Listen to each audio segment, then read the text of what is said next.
you're saying that it was a challenge to you. It was like even a bigger challenge because it's not like, oh, my dad's a gamer, but he's never played this game before. It was my dad. I mean, modern gamers struggle with this. I'm sorry, I interrupted you. No, that's fine. That's fine. That's fine. I find it interesting because I've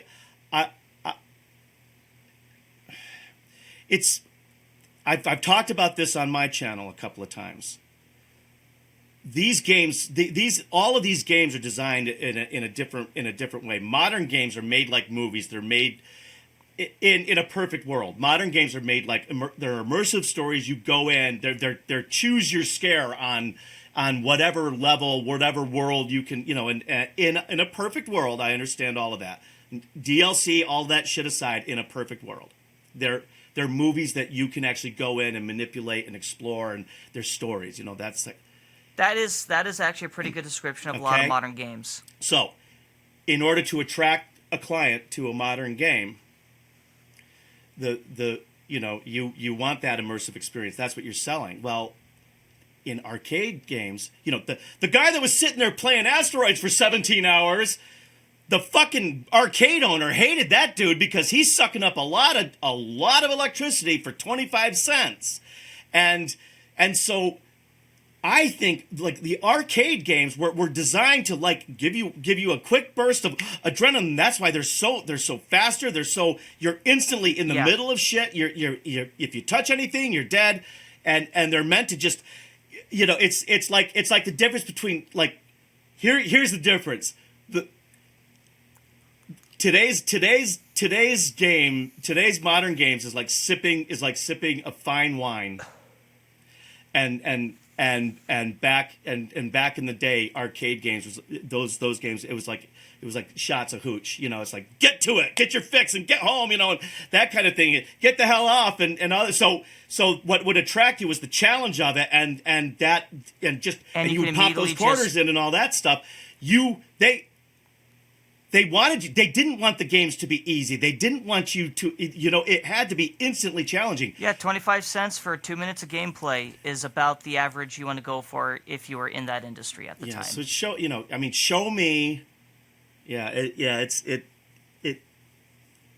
And you know what? If you get the guy who can play Asteroids for 17 hours and he's like still on just 25 cents, well, that's like.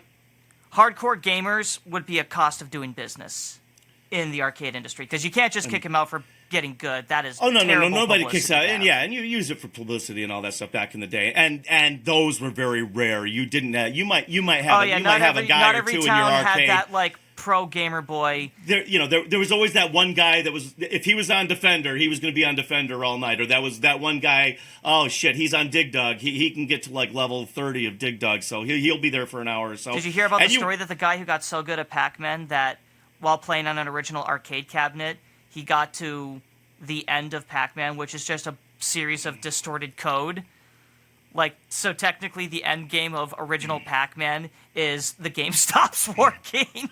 No, they're kill screens. He got so far. No. It's famous. I'm actually. Oh, that's right. They're kill screens. I forgot about that. Yeah. So kill screens. Yeah, and Donkey Kong has a kill screen. I guess you can play into like the first 3 seconds of it.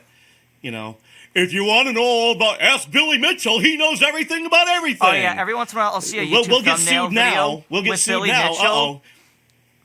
Every once in a while, I'll see a YouTube thumbnail with Billy Mitchell's face on it, and the title is something. It's always something about him being a cheater.